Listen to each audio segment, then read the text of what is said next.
Yeah, first topic is 2025 Conference of the Parties to the Basel, Rotterdam and Stockholm Conventions. Okay. The 17th Basel Convention, COP of Basel Convention, and 12th COP of Rotterdam and 12th COP of Stockholm Convention on Persistent Organic Pollutants, POPs. Okay. Meetings were recently held consecutively in Geneva. So, in this current affairs, where we can apply, where we will be, we will meet this current affair in the UPSC examination. Environment examination. They can ask questions regarding this Basel, Rotterdam, Stockholm Conventions. They can ask match the following questions, like these conventions are related to this particular sections, this particular materials, etc. Okay. So the kind of match the following questions can also be asked, and which of the conventions has been ratified by India. Okay. So such kind of questions can be expected in the preliminary examination. What about the case of mains examination? This particular topic is mainly important for preliminary examination. For mains examination, we can use this as an like examples. Like whenever there is a issue of there is a question related to pollution, has arrived there in the mains examination question paper, you can include this kind of conventions. This kind of conventions as a global initiative to deal with the pollutions, environmental pollutions. Okay. You can enrich your answer by using these keywords: Basel Convention, Rotterdam Convention, and Stockholm Convention. Okay. So that is the use of these conventions in the preliminary examination as well as in the mains examination. Clear? So these outcomes are very important. Okay. Please keep these outcomes in your mind. These are the current affairs. Okay. Key outcomes of the 3 COPs. There is a joint commitment. All 3 COPs emphasize enhanced collaboration with other environmental agreements and initiatives. Okay. The first important thing is the commitment is joint commitment. Okay. So this should be there whenever you are dealing with a question related to pollution. Okay. The mains examination question related to pollution. Okay. And you are very clear right now, like where we can apply this knowledge. That is very important. Whenever you are dealing with the current affairs, you should be in the position to understand in which place of the UPSC examination we can use this knowledge. Okay. You have that clarity, right? In the Basel Convention COP 70, the outcome is they have updated technical guidelines for managing persistent organic pollutants waste. Okay. Basel Convention, we know that it is related to waste. Okay.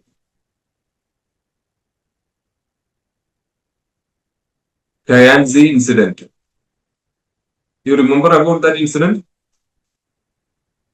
1986 to 1988. Okay.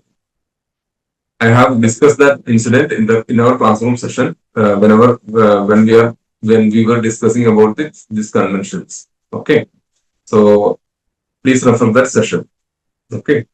So this particular Basel Convention is related to hazardous waste. Okay. So in this particular COP, they have created a technical guidelines to manage the waste of persistent organic pollutants. Okay. This Stockholm Convention exclusively deals with the persistent organic pollutants. Okay. This Basel Convention, the COP 70, updated with the technical guidelines to manage the persistent organic pollutants waste. Okay. There is a difference. Stockholm Convention is for the organic pollutants. This Basel Convention is for the waste of organic pollutants. Okay. Clear? And the Basel Convention COP 70 adopted a new strategic framework that includes the management of all organic and other hazardous waste. Okay. A new strategic framework for a time period between 2025 to 2031. Okay. And launched work on transboundary movement of textile waste. Clear? if there is any question related to textile waste in the mains examination, you should quote this Basel Convention and the recently convened COP 17 and the new framework, okay, related to textile waste. Clear? That is all you have to use this knowledge. Okay. And the second important one is Rotterdam Conventions. The COP 12 of Rotterdam Conventions. Okay. So in the Rotterdam Conventions, there are several annexes are there. So total, yeah. Right now they have added 2 chemicals to the Annex 3, carbosulfane, that's a pesticide, and fenthion. Please do remember the names of these two pesticides, these 2 chemicals. Okay, because UPSC has a trend of asking different technical names, like for example, carbosulfan, fenthion, parathion, malathion, etc. has been recently in news related to which sector. Okay, and they will give options. Option A, hazardous waste, and they will say, pesticides, etc. So such kind of questions we can expect in the preliminary examination. So this current affairs, out of this current affairs, these two names is very important from the perspective of UPSC preliminary examination. Clear?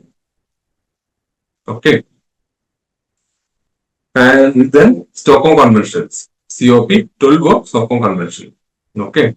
And in the Annex A of the Stockholm Convention, they have added chlorpyrifos. That's also a pesticide.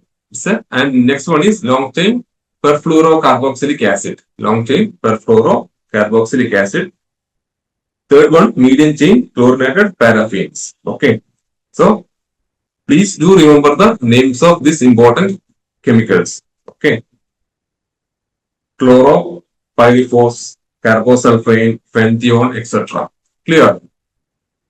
So from the mains examination, you understand how to deal with this knowledge, how to use this knowledge in the mains examination, and also in the preliminary examination, you understand how there will be a question from this particular current affairs. Okay. Please do remember this carbosulfane, fenthion, chlorpyrifos. These are pesticides. Okay. Pesticides. Because, these are pesticides. It is important because they have mentioned in the recently convened Basel, Rotterdam, and Stockholm Conventions. Okay. Clear? These are the static portions of Stockholm Convention, which we have already discussed in our classroom session. Adopted in 2001 in Stockholm, Sweden. Okay. Administered by UNDP. Clear? What is persistent organic pollutant? It's persistent in nature, bioaccumulative, toxic, and capable of long-range transport, like DDT, polychlorobiphenyls, etc. I think the name is just cross-checking, PCBs. I think polychlorobiphenyls, okay, dioxins, furans, okay. So these are some of the examples of these persistent organic pollutants. And this dirty dozens is the term, it's a keyword related to persistent organic pollutants. The first 12 chemicals that has been banned under the Stockholm Convention on persistent organic pollutants. Okay. Now it is over 30 persistent organic pollutants are regulated by the Stockholm Convention. Next one is Basel Convention, 1989. Here we have studied Yanzi incident. So that incident has already we have discussed regarding that particular incident. So here also we can see the presence of United Nations Environment Program. Okay. And this prior informed consent is a keyword related to Basel Convention, and also in the Rotterdam Convention as well, we can see the prior informed consent. Whenever we are moving a waste or a chemical from one particular country to country A to country B, the country B should be in a position to take an informed decision whether to allow the movement of this particular waste or this particular chemical. Okay, clear? So, a prior informed consent, this particular B should be very informed regarding the particular product. Okay, and consent also should be there. Then only they can export. Country A can export their product to country B. Okay, you know what happened in the Guernsey incident, right? So they labeled the incineratory ash